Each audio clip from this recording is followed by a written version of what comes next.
호국 보훈의 달을 맞이하여서 믿음으로 사는 법이라고 하는 제목으로 하나님의 말씀 선포하겠습니다. 먼저 본문의 배경입니다. 유다 왕 아하스 시대에 북왕국 이스라엘의 왕 베가와 아람 왕 르신이 연합하여 쳐들어옵니다. 1절입니다.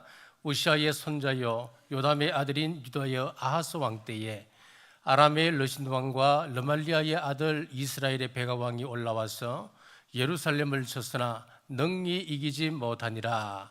같은 혈족인 이스라엘이 아람과 손잡고 남유다를 치러 왔다고 하는 사실로 인해서 유다와 백성들의 마음이 거센 바람 앞에서 요동하는 숯불처럼 흔들립니다. 2절입니다. 어떤 사람이 다윗 집에 알려 이르되 아람이 에브라임과 동맹하였다 하였으므로 왕의 마음과 그의 백성의 마음이 숲이 바람에 흔들림 같이 흔들렸더라. 자, 이에 아하스가 전쟁을 대비합니다. 3절입니다. 그때에 여호와께서 이사야에게 이르시되 너와 내 아들 스알랴숲은 윗못 수도끝 세탁자의 밭 큰 길에 나가서 아하스를 만나. 윗못 수도끝이라고 하는 것은 수원지를 이야기합니다. 여러분 잘 아시다시피 예루살렘이 포위되면은 제일 큰 문제가 식수 공급입니다. 아하스 왕은 이 문제를 대비해서 수원지를 점검하러 나갔습니다.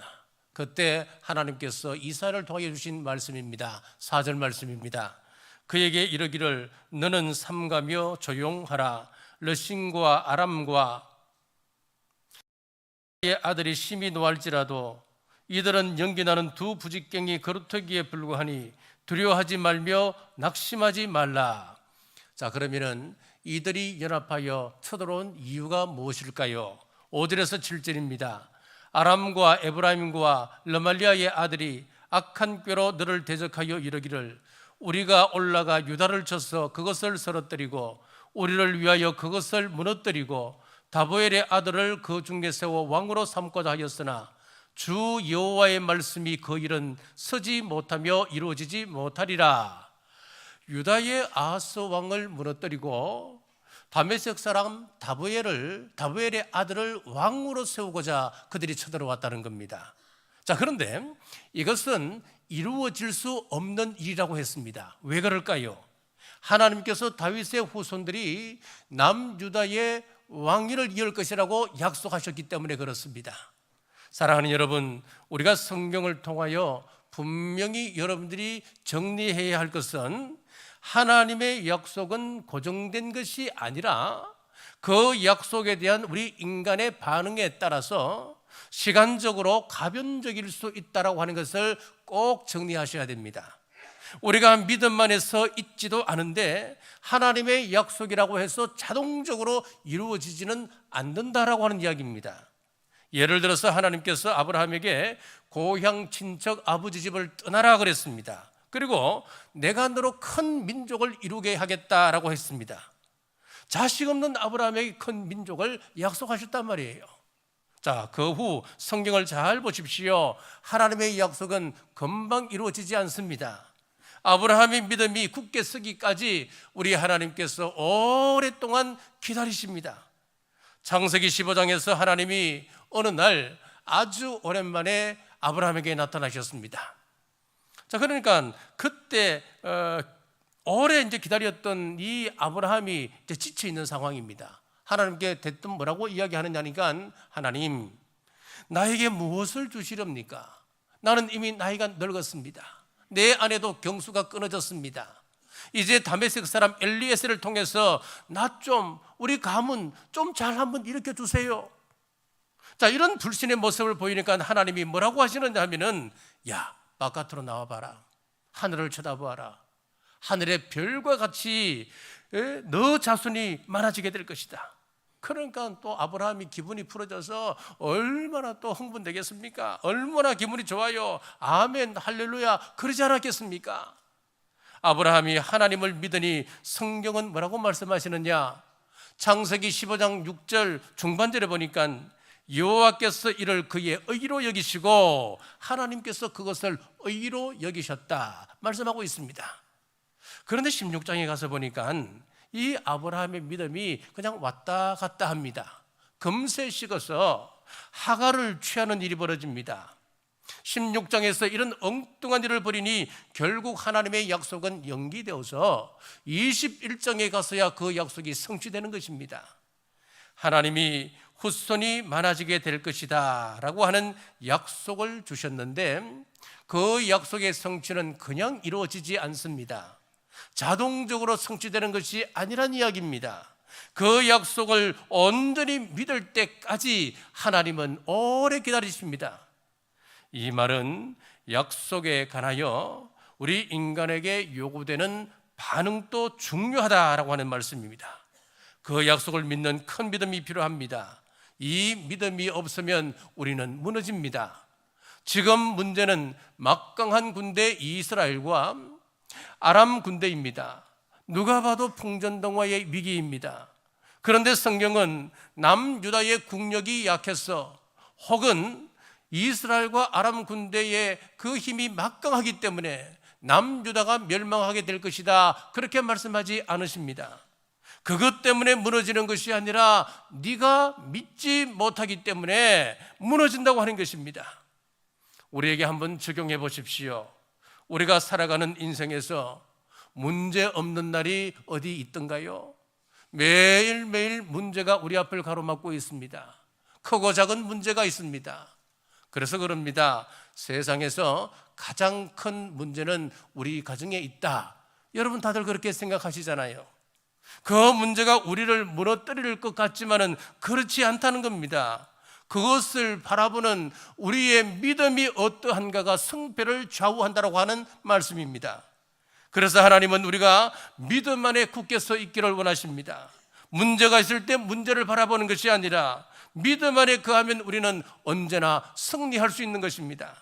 4절을 다시 보겠습니다. 그에게 이르기를 너는 삼가며 조용하라. 러신과 아람과 르말리아의 아들이 심히 노할지라도 이들은 연기나는 두 부직갱이 그루터기에 불과하니 두려워하지 말며 낙심하지 말라. 자, 우리 사람들의 습관이라면 습관이겠죠. 사람은 언제나 문제를 확대 해석하는 경향이 많습니다. 그러나 하나님은 문제를 대하는 우리들의 모습을 보십니다. 그 문제를 이겨낼 내공이 있는가, 믿음이 있는가, 이것을 늘 살피십니다. 여러분, 문제가 아무리 강해도 내가 그 문제를 이길 수 있는 믿음이 있다고 한다면 그 문제는 더 이상 우리에게 문제가 될 수가 없는 겁니다. 자, 사람이 프리다이빙으로 바닷속 몇 미터까지 내려갈 수 있을까요? 고정 웨이트를 차든지 아니면 핀을 차든지 이런 것은 이제 하고 산소통을 매지 아니하고 그냥 몇 미터로 내려갈 수 있느냐? 세계 기록이 133m를 내려갔대요. 엄청난 그런 수압을 이겨내야 합니다. 산소통을 메고 가지 않으니까 숨을 참아야 하는 겁니다. 더 밑으로 내려가려면 잠수함을 타야 되는데 이 잠수함도 유인 잠수함인 경우에는 1000m가 한계라고 이야기합니다. 더 내려가면 수압을 견디지 못하고 압괴해 버립니다. 그런데 그곳에 사는 물고기들은 1인치도 되지 않는 피늘을 가지고 있으면서도 유유자적 헤엄칩니다. 강철을 종이 조각처럼 찌그러뜨리는 그 수압에서 그 물고기들이 생존할 수 있는 비결이 무엇일까요? 그것은 바로 고기 속 내부의 기압이 바깥 기압과 1:1로 똑같기 때문이라는 겁니다. 물고기 속에서 바깥으로 밀어내는 힘과 바깥에서 작용하는 힘이 똑같기 때문이라고 하는 것입니다. 그렇습니다. 문제를 대하는 내공, 믿음이 중요합니다. 오늘 문제를 대하는 내적인 힘을 말씀하시는데 본문에서는 4가지 동사로 말씀하고 있습니다. 자, 첫째, 삼가야 합니다. 4절 상반절입니다. 그에게 이르기를 너는 삼가며. 여러분, 문제가 생겼을 때 어떡하지? 어떻게 하면 좋아? 경거망동하기 쉬운데 그러지 말라는 겁니다. 문제 앞에서 어떻게 하라는 겁니까? 좀 삼가래요. 말을 삼가고 행동을 삼가라 말씀합니다. 홍해를 만난 이스라엘 백성들이 어떻게 했습니까? 애굽의 병거들이 쫓아오는데 어떡하지? 이 모세 저 양반이 애굽의 매장지가 부족하여서 우리를 여기까지 이끌어내어 여기서 죽이려는가 보다, 어떡하지? 지금 경거망동하고 있습니다. 이런 모세를 통하여, 그런데 모세를 통하여 하나님께서 이렇게 말씀합니다. 너희는 두려워하지 말고 좀 가만히 있어서 여호와께서 오늘 너희에게 행하시는 구원을 보라 그랬습니다. 말을 삼가하고 행동을 삼가라 그랬습니다. 시편 37편 7절에서도 이렇게 말씀합니다. 여호와 앞에 잠잠하고 참고 기다리라. 시편 46편 10절에서도 마찬가지입니다. 너희는 가만히 있어 내가 하나님 됨을 알지어다. 예레미야 애가 3장 26절입니다. 사람이 여호와의 구원을 바라고 잠잠히 기다림이 좋도다. 성경은 곳곳에서 문제가 올 때 좀 가만히 있으래요. 삼가래요. 왜 가만히 있으라 그랬을까요?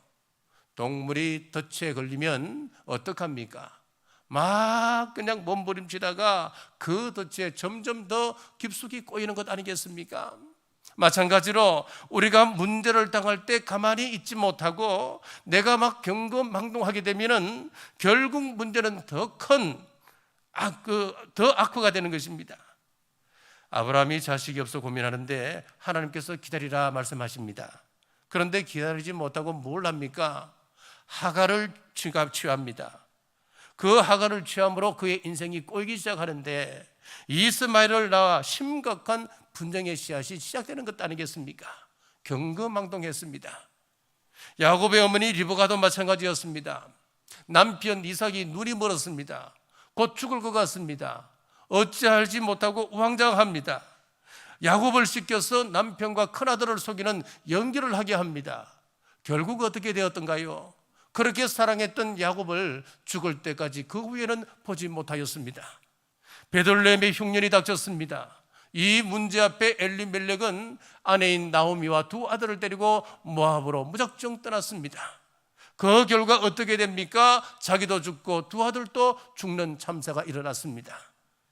여러분, 우리가 문제가 우리 앞에 놓일 때에 경거망동하면 그 문제가 더 악화된다고 하는 것을 아시고 좀 삼가시기를 주님의 이름으로 축복합니다. 둘째는 조용해야 합니다. 4절 상반절입니다. 조용하라. 자, 문제가 생기면 전화기를 들고 온 사람들한테 다 이야기해야 직성이 풀리는 사람이 있습니다. 내가 이런 문제가 생겼으니까 좀 만나자고, 우리 집에 이런 심각한 문제가 생겼으니 더 이상 못 살겠다고 여러 사람들에게 전화해서 이 문제를 자꾸 확산시키는 그런 사람들이 있습니다. 오늘 하나님이 말씀하십니다. 문제 앞에서 좀 조용하랍니다. 남편이나 아내에게 문제가 있다고 보는 사람들마다 남편 욕하고 아내 욕하지 말라는 겁니다. 아브라함을 보십시오. 이삭을 바치라고 하는 하나님의 명령을 들었을 때에 아내와 상의했습니까? 주위의 사람들과 의논했습니까? 성경에 보면은 조용히 모리아 산에 갈 채비를 챙기고 3일 동안 그는 아무 말도 하지 않았습니다. 그는 말 대신에 깊이 생각합니다. 히브리서 11장 17절에서 19절입니다. 아브라함은 시험을 받을 때에 믿음으로 이삭을 드렸으니 그는 약속들을 받은 자로 돼 그 외아들을 드렸느니라. 그에게 이미 말씀하시기를 내 자손이라 칭할 자는 이삭으로 말미암으리라 하셨으니 그가 하나님이 능히 이삭을 죽은 자 가운데서 다시 살리실 줄로 생각한지라. 비유컨 죽은 자 가운데서 도로 받은 것이니라. 만약에 아브라함이 그 이삭을 죽여서 번제로 바치라고 하는 청천벽력 같은 하나님의 말씀을 들었을 때에 아내에게 찾아가서 당신 생각은 어때? 라고 물어봤다면 부부싸움이 일어나지 않았겠습니까? 아들을 데려가려면 나를 밟고 가라, 그러지 않았겠습니까? 아브라함이 가장 믿었던 사람이 누구였냐면은 시종이었던 엘리에셀이었습니다. 그 엘리에셀에게 자네는 어떻게 생각하는가? 내가 이런 하나님의 말씀을 들었는데 다 자네 생각은 어떤가? 그러면 엘리에셀이 당연히 이렇게 얘기하죠. 주인님, 그거 잘못 들었습니다. 하나님께서 어찌 그렇게 이야기하시겠습니까? 어떻게 백세 주신 그 귀한 아들, 그 아들을 번제로 바치라, 그 하나님 이야기 아닐 겁니다. 혹 하나님께서 그렇게 말씀하셨더라도 그것은 해석을 잘해서 아마 다른 것을 바치라고 하는 이야기 아닐까요? 그렇게 이야기하지 않겠습니까? 듣고 보니까 그 말도 일리가 있네. 하나님이 그렇게 무리한 요구를 하실 분이 아니시지. 이 문제를 누구와 상의했다고 한다면 온전하게 순종하지 못했을 것 아니겠습니까? 혼자 그는 깊이 묵상합니다. 하나님이 독자 이삭을 통하여 큰 민족을 만들어 주시겠다. 이스마엘이나 엘리에셀을 통하여서 주시는 것이 아니라 독자 이삭을 통하여 나에게 주시겠다고 분명히 약속하셨기 때문에, 자, 그렇다면 내가 이삭을 죽이더라도 이삭을 하나님께서 다시 살려주시겠구나. 그가 깊이 묵상하다가 이 비밀을 깨달은 거예요. 자, 그래서 하나님 앞 이 믿음이 생긴 거예요. 사랑하는 여러분, 이거 중요한 겁니다. 문제가 올 때 사람을 만나기보다는 조용히 하나님의 말씀을 묵상할 때 문제가 해결되는 은혜가 있습니다. 조용히 묵상하다 보면 어느덧 내 안에서 문제가 해결되어 있다고 하는 것을 우리는 종종 경험하지 않습니까? 자, 몇 주 전에 들은 이야기입니다. 어느 교회에 미모도 출중하고 재력도 갖춘 그런 권사님이 계셨대요. 그런데 이 권사님 남편이 젊은 나이에 세상을 떠났습니다. 자, 그러니 그 교회 소문 나기를 재력도 있고 미모도 출중하니까 그 권사님이 어떤 장로님과 바람이 났다는 겁니다. 그래서 여자로서 얼마나 치명적이고 또 얼마나 모욕적인 그런 소문입니까? 그래서 한 변호사님을 찾아가서 이제 상담을 했답니다. 내가 담임 목사님에게 찾아가서 이 문제가 내가 너무너무 억울하니까 이 문제를 좀 해결해 달라고 담임 목사님에게 이야기했더니만 해결할 방법이 있습니까? 해결이 안 되니까 그러면 내가 직접 교인들 앞에서 이 문제를 해명해야 되겠다라고 하더랍니다. 그래서 그 변호사님이 자, 일단 집에 가서 조용하게 한번 생각해 보면서 내가 교인들 앞에서 무슨 이야기를 해야 될지 글로 한번 적어서 가지고 오라 그랬대요. 그래서 그 권사님이 집에 가서 이제 며칠을 곰곰이 생각하면서 내가 교인들에게 이 억울한 사실을 어떻게 표현하고 어떻게 이 사실을 전할까 글로 써보니까 너무너무 유치하다는 겁니다.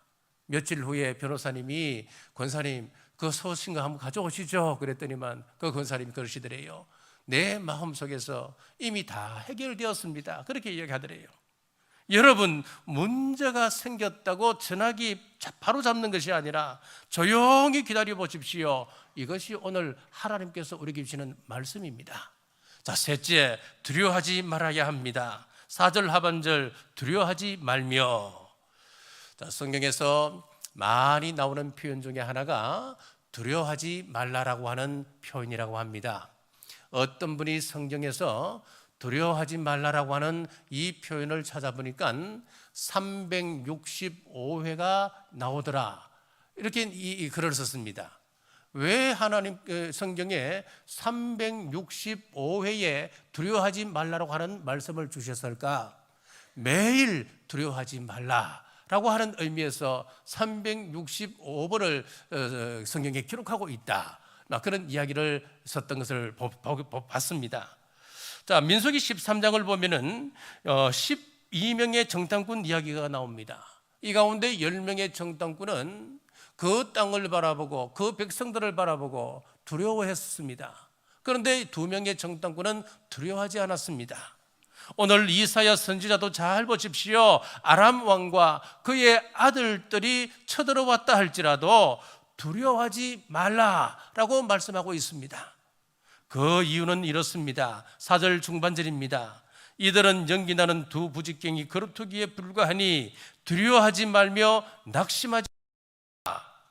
아람과 이스라엘 동맹 대단한 것 같지만은 연기나는 두 부직갱이 거루터기에 불과하니까 두려워하지 말라는 겁니다. 여러분, 부직갱이가 뭔 줄 아시죠? 부직갱이는 맹렬하게 타는 장작이 아닙니다. 이 부직갱이는 장작이 활활 타오도록 그 장작을 정리하는 게 이 부직갱이 아니겠습니까? 그래서 바람구멍도 잘 터주고 뭐 그래 하는 게 이 부직갱인데, 이런 일을 하다 보면은 그 활활 타오르는 장작의 그 불에 의해서 이 부직갱이에 불이 옮길 수도 있습니다. 그러면 얼른 부직갱이를 밖으로 꺼내어서 툭툭 털어버리면 불은 꺼져버리고 그냥 연기만 스물스물 올라올 뿐입니다. 아무것도 아니란 이야기입니다. 이렇게 보면 사람은 두 부류의 사람으로 나누어 볼 수가 있습니다. 첫째는 실제보다 문제를 과장하는 사람입니다. 큰 문제가 아닌데 마치 대단한 문제가 있는 것처럼 확대 과장하는 사람이 있습니다. 또 한 부류는 객관적으로는 큰 문제입니다. 누가 봐도 저 집은 큰일 났습니다. 아이고, 저 집 저러다 일어설 수 있을까? 폭삭 망했네. 큰일 났네. 객관적으로 누가 봐도 그렇습니다만은 그 사람은 훌훌 털어버리고 별 문제 아니야, 아무것도 아니야, 연기 나는 부직갱이로 바라보는 사람이 있습니다. 10명의 정탐꾼 이야기를 다시 보십시오. 민수기 13장 32절 중반절에서 33절입니다. 우리가 돌아다니며 거기서 본 모든 백성은 신장이 장대한 자들이며 거기서 네피림 자손의 거인들을 보았나니 우리는 스스로 보기에도 메뚜기 같으니 그들이 보기에도 그와 같았을 것이다. 여러분, 그곳에 있는 그 백성들, 그 땅에 있는 사람들이 전부 다 거인이었겠습니까? 백성 모두가 키가 장대했겠습니까? 물론 큰 사람도 있었을 것입니다. 또 반대로 작은 사람은 왜 없었겠습니까? 큰 사람, 작은 사람이 다 있었을 것입니다. 그런데 10명의 정탐꾼 내용을 보면 그 백성들 모두가 거인이라는 겁니다. 장대한 사람이라는 겁니다. 그들이 보기에 우리 이스라엘 사람은 메뚜기떼로 보일 것이다, 그렇게 확대해서 과장해서 해석을 하는 것이었습니다. 그러나 믿음의 사람들은 거꾸로 이야기를 합니다. 여호수아와 갈렙의 보고입니다. 민수기 14장 7절에서 9절입니다. 우리가 두루 다니며 정탐한 땅은 심히 아름다운 땅이라 여호와께서 우리를 기뻐하시면 우리를 그 땅으로 인도하여 들이시고 그 땅을 우리에게 주시리라. 이는 과연 젖과 꿀이 흐르는 땅이라. 다만 여호와를 땅 백성을 두려워하지 말라. 그들은 우리의 먹이라. 여러분, 차이가 보이시지요? 두 사람은 큰 문제를 보고 별것 아니다, 우리 먹이다, 문제를 확대 해석하지 않았습니다. 그렇습니다. 믿음의 사람은 언제나 문제를 보고 별것 아니라고 말합니다. 절대 확대 해석하지 않습니다. 사랑하는 여러분, 문제가 올 때 여러분 말을 조심하십시오. 큰일 났다, 아이고 이 문제 앞에 우리는 망했네, 힘들어, 어려워, 끝났어, 안 돼, 한국 교회는 미래가 없어. 여러분, 이런 말 하지 마십시오. 이 문제 하나님 앞에 아무것도 아닙니다. 하나님이 이 문제를 넘어가게 하실 줄 믿고 말씀 의지하고 문제를 넘어가시는 여러분 되시기를 주님의 이름으로 축복합니다. 넷째, 낙심하지 말아야 합니다. 4절 하반절, 낙심하지 말라. 당장 내 앞에 문제가 해결되지 않을 때 우리는 낙심합니다. 그런데 성경은 낙심하지 말라라고 말씀하고 있습니다. 시편 42편 5절입니다. 내 영혼아, 내가 어찌하여 낙심하며 어찌하여 내 속에서 불안해하는가? 너는 하나님께 소망을 두라. 그가 나타나 도우심으로 말미암아 내가 찬송하리로다. 상황이 어려워도 문제가 변하지 않아도 낙심하지 마시기를 바랍니다. 내가 오랫동안 기도했는데도 그 문제는 해결될 기미가 보이지 않는다. 그래도 낙심하지 마십시오. 잘 믿어보겠다고 새롭게 결심하다가도 상황의 변화가 없으면 낙심하여서 믿어도 소용없네, 기도해도 응답이 없더라, 하나님은 살아계시지 않아, 예배를 중단하고 기도와 말씀을 읽는 것 중단하는 분들이 너무 많습니다. 끝까지 주님만 바라보십시오. 낙심하지 말고 계속 예배 자리를 지키십시오. 찬송하십시오. 말씀 안에 거하십시오. 세상이 어떻든 그 문제 별것 아닙니다. 성경은 곳곳에서 말씀합니다. 때가 되면 In His time, 주님의 시간에 우리 주님께서 반드시 응답하심을 믿으시고 믿음으로 승리하는 여러분 되시기를 주님의 이름으로 축복합니다. 말씀을 맺겠습니다. 여러분 성경을 잘 보셔야 합니다. 아무리 하나님께서 약속의 말씀을 주셨다라고 하더라도 우리가 이 명령에 순종하지 않으면 그 말씀은 이루어지지 않거나 더디 이루어질 수밖에 없습니다. 아하스를 보십시오. 그는 하나님을 의지하기보다는 신흥강국 아수르 왕에게 사신을 보내어 도움을 요청하게 됩니다. 오늘 본문과 같은 내용을 다루고 있는 열왕기하 16장 7절에서 8절의 말씀입니다. 아하스가 아수르 왕 디글랏 빌레셋에 이르되 나는 왕의 신복이요 왕의 아들이라. 이제 아람 왕과 이스라엘 왕이 나를 친히 청하건대 올라와 그 손에서 나를 구원하소서 하고, 아하스가 여호와와 왕궁 곳간에 있는 은금을 내어다가 아수르 왕에게 예물로 보냈더니, 하나님께서 분명히 걱정하지 말라 그러시지 않습니까? 낙심하지 말라 말씀하시지 않습니까? 그리고 나를 믿어라 그렇게 말씀하고 계십니다. 그런데 하나님을 믿지 못하고 아수르에게 성전과 왕궁의 곳간을 열어서 은과 금을 예물로 보내면서 나를 살려달라고 도움을 요청하는 아하스를 보십시오, 여러분. 그 아수르가 유다를 도와주는 것이 아니었고, 후에는 그 창끝을 이 유다를 향하는 거예요. 유다를 침략해 오는 겁니다, 이 아수르가. 우리 앞에 수없이 많은 문제가 있습니다. 교회 문제, 가정 문제, 직장 문제, 인간관계 문제. 그것은 우리의 밥입니다. 우리 먹입니다. 연기나는 부지깽이에 불과한 것입니다. 현실적인 문제 앞에 아수르를 의지하면 더 큰 문제 앞에 봉착합니다. 삼가십시오. 조용하십시오. 두려워하지 마십시오. 낙심하지 마십시오. 오직 말씀 붙잡고 큰 믿음으로 태산 같아 보이는 문제를 뛰어넘고 승리하는 우리 남부교회 모든 성도님들 되시기를 주님의 이름으로 축복합니다. 기도하겠습니다. 오늘 이사야 선지자를 통하여 말씀 주신 하나님 감사합니다. 오늘 각자 가진 문제들 해결받고 돌아가게 하옵소서.